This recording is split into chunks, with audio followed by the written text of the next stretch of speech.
Twice as many homes are headed toward foreclosure this year than last, with California leading the nation. And some owners are taking out their frustrations on their homes by trashing them.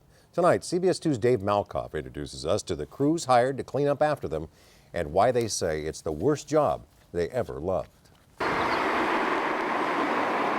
You won't see it just driving by.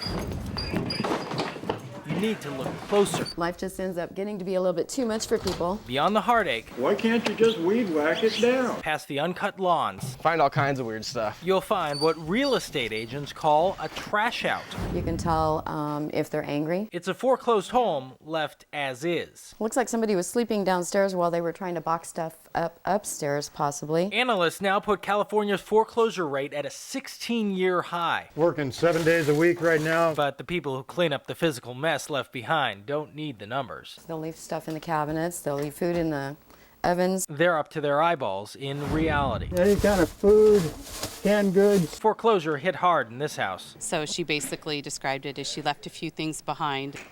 It's a little bit more than a few things.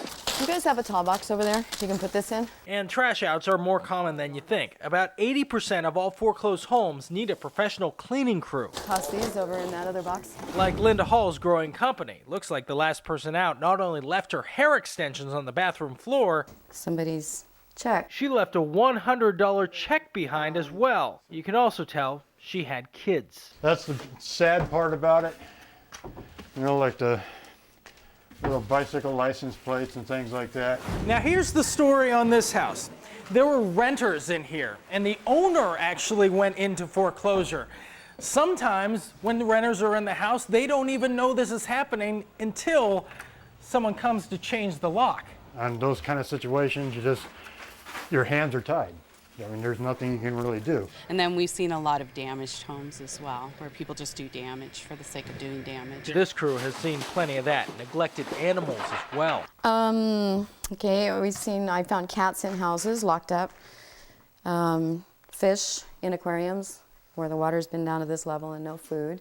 So you know what's going to happen to them.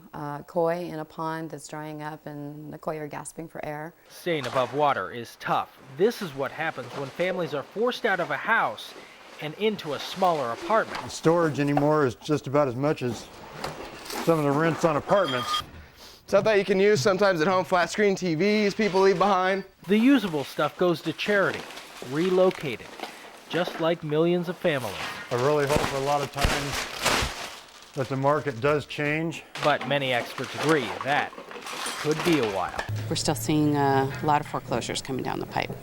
Here's a visual way of looking at it. This truck is 24 feet across. And by the end of the day, they'll have it filled all the way to the top with trash. And this is just the first house this week for this company. In Marietta, I'm Dave Malkoff, CBS 2 News.